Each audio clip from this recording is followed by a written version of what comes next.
Bom, pessoal, tudo bom? Ontem de noite o pessoal do grupo estava falando para mim abordar um pouco algumas doutrinas, né, de igrejas, para ver qual é a minha opinião, né, teológica. Como, por exemplo, a doutrina do juiz investigativo, né, dos adventistas. Eu nem sei direito o que é isso, né, mas eu fui pesquisar. Eu achei esse vídeo aqui do Leandro Quadros, né, naquele quadro Na Mira da Verdade, onde ele explica, na visão dele, que a pessoa vai ser perdoada, mas seus pecados não vão ser apagados. Acho que é mais ou menos isso que ele está dizendo aqui no vídeo. Tudo bem, é a religião dele, é a igreja adventista, não tem nada a ver com isso. Mas só que para respaldar essa crença, pessoal, ele está usando Daniel como base. Eu vou mostrar aqui um trechinho do vídeo para vocês verem como que ele está fazendo uso de Daniel. Vamos dar uma olhada aqui. A Cristo de verdade. Então a função do juízo é demonstrar perante os anjos que estão ao redor do trono quem realmente aceitou a Cristo e quem realmente permaneceu com Cristo. Bom, essa questão de anjos que ele fala aqui, ó, ele está tomando disso daqui, ó, Daniel 7, 9 e 10. Só que aqui não tem a palavra anjos, né? Primeiro detalhe, né, que ele fala aqui, ó. Milhares e milhares o serviam, e milhões e milhões assistiam diante dele. Não tem o termo anjo aqui, tá bom? Mas, tudo bem, esse aqui é só um detalhezinho. E sabe qual é o resultado desse juízo para aquele que aceitou a Cristo como Salvador? Olha que bênção. Versos 26 e 29. Então percebam que ele está falando de um juízo, né, um julgamento, para quem aceitou Cristo como Salvador e permaneceu com Cristo. Aí ele vai usar Daniel, vamos ver. 26 e 27 de Daniel 7. Mas o tribunal o julgará e o seu poder lhe será tirado e totalmente destruído para sempre. Aqui fala do poder político-religioso representado pelo chifre pequeno.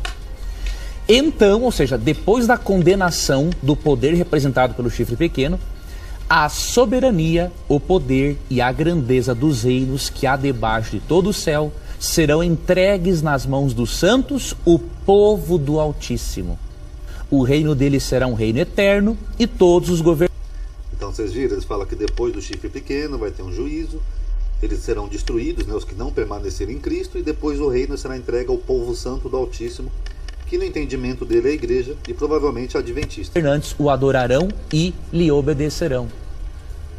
Onde aqui você percebe, amigo e amiga que me acompanha, que a doutrina do juízo pré-advento, ele tira a certeza da salvação do crente. Então vocês veem que ele está falando de salvação aqui no contexto. E ele está usando Daniel. Acho que já deu para entender a ótica dele, né? Vamos ver qual é o problema. O versículo que ele está lendo é esse aqui, ó, Daniel 7, 25 e 27. Ó, mas o juízo, é o que ele está usando ali, será estabelecido, tirarão seu domínio para destruir e para desfazer até o fim. E o reino, domínio, a majestade dos reinos, debaixo de todo o céu, serão dados ao povo santo, ao povo dos santos do Altíssimo. Quais as problemáticas disso daqui? Primeiro, Daniel, na época dele, ele estava falando de uma igreja futura? Daniel tinha essa concepção de uma igreja? Porque ali ele fala que é uma salvação para os que permanecem em Cristo. Daniel tinha essa concepção na época dele?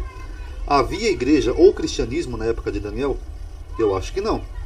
Se pelo contexto aqui de Daniel 7, é aquela passagem das 4 feras de Daniel, as feras, elas vêm contra o povo de Israel, né, desde a Babilônia, Medo, Pérsia, etc. Por que o reino, né, que seria a promessa futura de salvação, seria para uma igreja futura de uma outra época, para outro povo? Quer dizer, na hora de levar porrada é contra Israel. Agora, na hora de trazer uma promessa de esperança, aí já é para uma outra igreja que ia surgir milênios depois. Não faz muito sentido. Outra questão interessante, que ele fala que ali é uma referência à igreja. Igreja é povo? Tem diferença entre igreja e povo? Igreja de Deus ou povo de Deus? Porque povo é um grupo étnico, é um povo. Que nós temos o povo árabe, temos o povo indígena, temos o povo europeu, etc. Agora, igreja é povo. Porque a igreja cristã, que eu saiba, ela é formada por milhares de povos. Tem cristãos japoneses, tem cristãos negros, tem cristãos europeus, tem cristãos indígenas, etc. Igreja é povo. Eu posso pegar aqui, ó, Daniel que está falando aqui, ó, povo, e dizer que é uma igreja? Fica complicado, pessoal. O juízo que Daniel se refere é um juízo espiritual? Quando ele usa aqui o terminho, ó, o juízo será estabelecido. É um juízo espiritual que Daniel está falando, ou de uma salvação? Tinha essa concepção na época de Daniel? Vamos ver então esse termo aqui, juízo, primeiro. O termo juízo, que é din, né, em hebraico, e aramaico também, né, são equivalentes, se refere a um julgamento humano de pessoas que violassem a lei de Moisés. Esse termo aparece em Esdra, aqui, ó. E todo aquele que não observar a lei do teu Deus, que é a Torá, e a lei do rei, ou seja, o Código Civil, será julgado, aqui ó, din, mesmo termo, prontamente, quer seja morte, quer seja desterro, quer multa sobre seus bens, quer prisão. Então aqui é uma lei humana, a pessoa seria julgada por um rei humano e ele ia ter algum tipo de pena. Ou ia ser morta, ou ia ser desterrada, ou ia ser multada, enfim.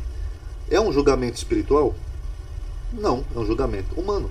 Então quando Daniel faz uso aqui do termo din, falando de juízo, ele não está falando de julgamento espiritual, de céu, inferno, essas coisas. Ele está falando do julgamento sobre os inimigos de um povo. No caso desse inimigo do povo, seria o chifre pequeno, que é Antíoco Epífanes. Ele não está falando de um julgamento espiritual. Tá? E o termo santo que está ali na Bíblia está em aramaico, Kadish, que é o equivalente ao hebraico Kadosh, que nem Ruach HaKadosh, ou Kadosh Kadosh, lá, o santo dos santos, enfim, que é literalmente separado.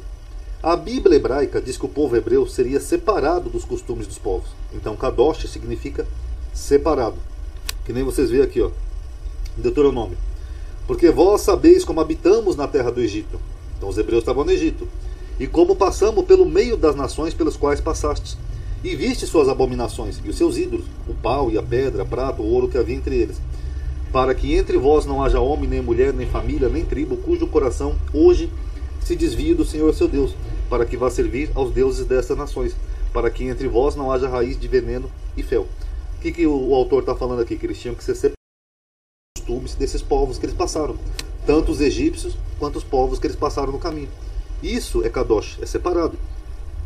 A igreja entendeu posteriormente, né, que santo é quem não pratica pecado, que nem a igreja católica, que tem lá os santos, Santo Antônio, São João, São Pedro, etc. Mas santo na Bíblia hebraica é isso aqui, ó, é quem é separado dos demais povos, não é quem não tem pecado. Um santo pode sim cometer pecado e continuar sendo santo. Tanto que o povo judeu é chamado de santo mesmo cometendo pecados. Aqui, ó, Deuteronômio 14:2. Porque és povo santo ao Senhor teu Deus, e o Senhor te escolheu de todos os povos que há sobre a face da terra. Povo santo. Primeiro que é povo, não é igreja. Povo é um grupo étnico. E santo é separado. Não é um povo que não faz pecado, porque aqui em Deuteronômio o povo pecava toda hora. Está na Bíblia. Ou por exemplo aqui Êxodo 19. E vós me sereis um reino sacerdotal. Se alguém quiser eu posso explicar também isso aqui, mas sacerdotal é quem serve a uma divindade. E o povo santo, ou seja, povo separado. Tanto que quando Moisés está escrevendo isso daqui em Êxodo 19, ou quando Deus supostamente está ali falando com Moisés, o povo estava lá embaixo fazendo um bezerro de ouro.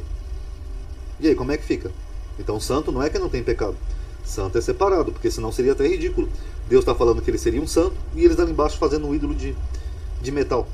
É que santo, depois que a igreja deu esse entendimento de que santo é quem não tem pecados, santo é aqueles santinhos do pau, camadinho. Não, isso aí não tem nada a ver. Isso é uma concepção cristã posterior.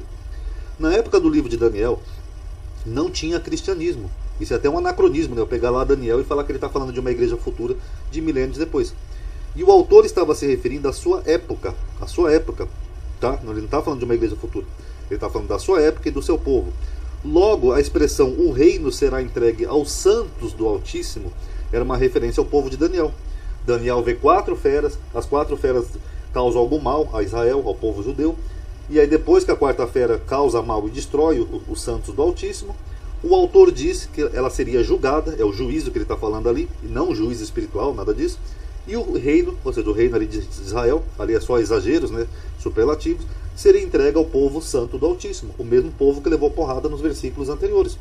É disso que Daniel está falando. Aqui, ó. Agora, só para terminar o vídeo, vamos ver quando Daniel usa de novo a expressão povo santo. Será que é de uma igreja que ele está falando? Ó? Daniel 8:24. E se fortalecerá o seu poder, o chifre pequeno, mas não pela sua própria força, e destruirá maravilhosamente, prosperará, e fará o que lhe aprouver, e destruirá os poderosos e o povo santo.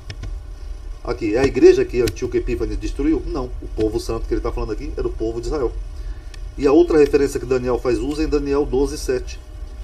Aqui, ó, vi um homem vestido de linho que estava sobre as águas do rio, o qual levantou ao céu a mão direita e a mão esquerda e jurou por aquele que vive eternamente, tempos, metade do tempo. E quando tivesse acabado de espalhar o poder do povo santo, todas essas coisas serão cumpridas. Quem é que foi espalhado dentre as nações? Foi o povo santo, a diáspora. A igreja foi espalhada? Não, a igreja ela se dividiu, mas não foi espalhada. Então, é disso que o autor está falando. Daniel não tinha cristianismo na época dele, então quando ele usa a expressão povo santo, ele está falando de um povo, não de uma congregação. E santo é literalmente separado, não é quem não tem pecado. Tá bom, pessoal? Paz a todos.